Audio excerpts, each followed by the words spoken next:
So we're here in Interzoo. I'm here with George Farmer, one of the most known names in the aquascaping here in Europe and worldwide. He's doing amazing tanks here. Thank you. Um, so, how difficult do you think it is to keep an aquarium with such a red plants? And It's been quite challenging, this one. We're running quite high lighting. We had 3 months to grow it in, and we did run into some challenges.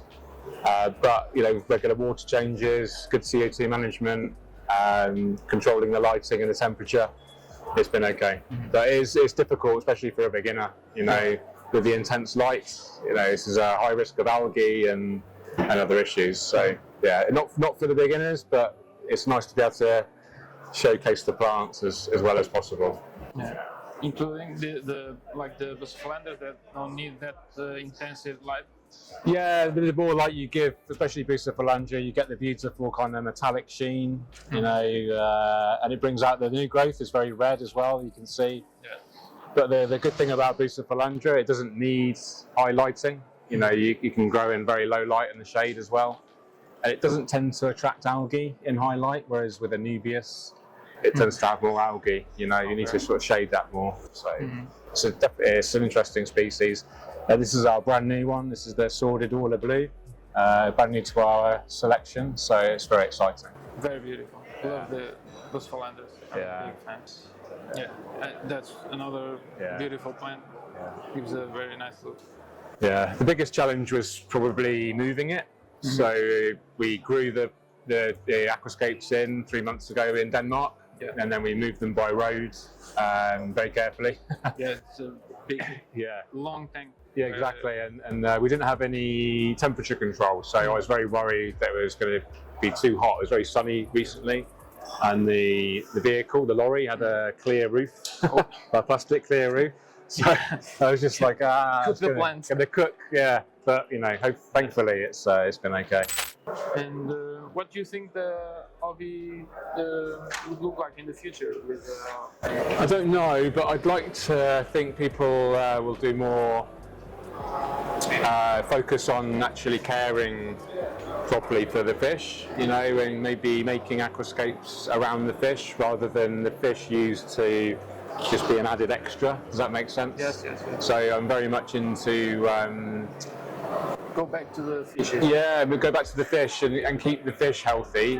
But you can keep the fish healthy by looking after the plants. But you also need to consider, for instance, a minimalist iwagumi with just a solid carpet and rocks. Not a great idea to put fish that don't like bright light, or make sure you choose the right fish for the right setup. I'd like to see more of this, and maybe more, not necessarily biotope, but more natural style. Using plants that you may see with the fish in nature, and this can help educate the hobbyists and maybe think more about what's happening in the wild and in nature. With deforestation and palm oil and things like this. If you start to really care about where your fish come from in the wild, then you maybe make better choices with what you're buying and how much energy you're using and all things like this. I think an aquarium can really give you an insight into the bigger picture. I'd like to see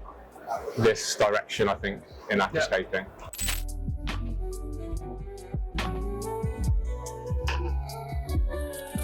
We've done this video to explain and also to try to look at what is the present now by illustrating this is what we do, how we grow them, the pots generally, and has done for many years.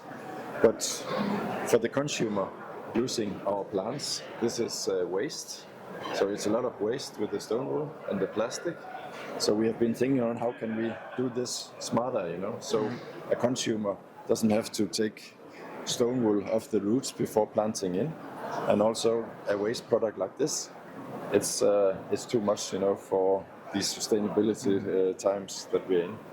So what we have done is we have tested all of our plants generally to produce them in a more hydroponic way.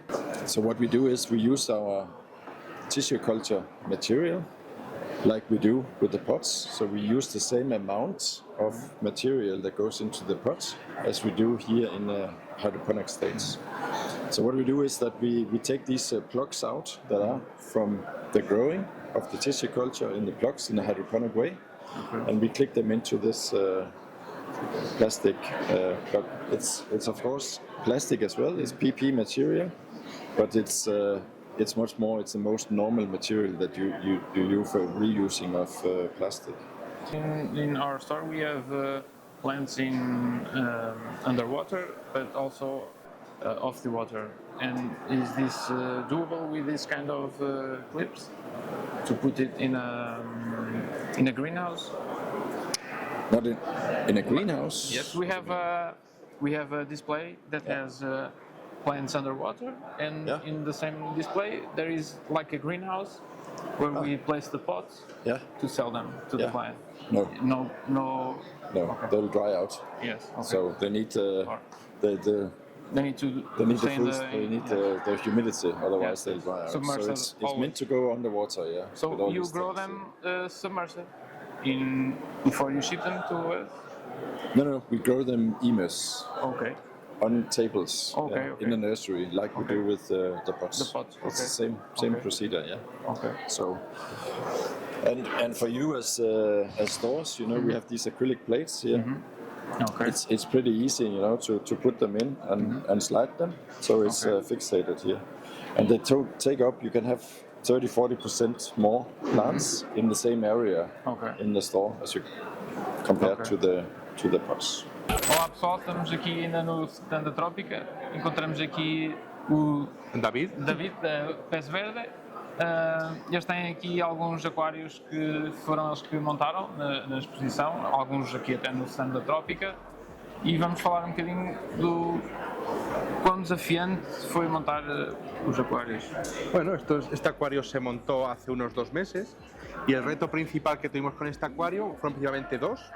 Uno que es un acuario muy largo pero muy estrecho, entonces desde el punto de vista de paisajismo era muy complicado conseguir profundidad, muy complicado generar una perspectiva, generar planos. Luego, por otro lado, es importante recordar que estamos en Trópica, es decir, es una empresa que vende plantas. Entonces, ellos nos dieron una lista con unas plantas que eran más que eran más de 30, entonces nos dijeron, tenéis que usar estas 30 plantas, buscaos la vida. Entonces, entendimos que ellos lo que querían no era un acuario de paisajismo al uso, un acuario de concurso, un acuario que fuera típico de paisajismo, sino que era un show de plantas, un exhibidor de plantas. Entonces, ellos nos dijeron, el hardscape para nosotros no es importante. Es por eso que las ramas se ven todas que están muy cubiertas. El proyecto inicial de las 3 olas, hay fotos por ahí que se veían súper bien, eran 3 olas hechas en madera dragón, pero una vez que se han puesto las plantas, el hardscape ha quedado completamente comido por las plantas. Y lo entendemos, porque al final ellos, su objetivo en esta feria es enseñar el catálogo de sus plantas a los visitantes. Por eso que, bueno, toda la parte de hardscape ha quedado reducida, pero la verdad que es una maravilla cómo están las plantas, el trabajo que ha hecho George en el mantenimiento ha sido realizado por parte de George y el equipo de Trópica, y han mantenido súper bien las plantas, un estado perfecto, unos colores maravillosos con estas chihiros, y la verdad que estamos muy orgullosos del trabajo realizado y de la confianza que ha puesto Trópica en este caso en nosotros para este tanque y para el volcán que tenemos ahí, que sí es verdad que no está tal y como nos hubiera gustado porque ha tenido problemas en el transporte, se ha desmoronado, entonces ha habido que hacer retoques de última hora, pero en este caso la verdad que está muy bien tal y como lo han llevado los chicos de Trópica. Cuando vimos, nosotros no sabíamos los tanques o acuarios que íbamos a tener hasta que no llegamos a Dinamarca, y cuando vimos a este acuario, este Shallow, nos recordó mucho en medidas a uno que tenemos nosotros en tienda, que es con roca Ryu, con roca a mano, pero en este caso ellos no disponían de esta roca y además estaban muy preocupados por el tema del transporte. Nos pidieron que por favor usáramos los materiales más ligeros posibles para evitar problemas al moverlo, porque al final el acuario se movió montado desde allí, desde Dinamarca, son muchos kilómetros, entonces decidimos ir a por la roca, en este caso la volcánica. Tal y como se planteó, este acuario también tenía su lista de plantas más, y una de ellas era la rótala nueva, la rótala Blue que han presentado, y combinada con la HRA. Entonces planteamos una especie de caminos de lava que fueran cayendo desde el volcán hacia la parte frontal. Todo esto en origen era un tapizado con cuba, pero desgraciadamente por el transporte se ha perdido todo, y a la carrera la única solución posible era sustituirlo por arena, porque no era posible aquí conseguir un tapizado bonito en 2 días. Entonces es una pena que se ha perdido un poco la esencia del acuario, pero la esencia original era conseguir unos caminos de lava con una poda que hoy va a ser mucho más bajito, al final se ha mantenido alto, y todo esto con pradera verde. Es un acuario bueno, un poco diferente, al final buscaba llamar el impacto del color rojo al visitante, por mostrar esta nueva planta que están presentando los compañeros de Trópica. Es un poco lo que podemos decir de esta urna.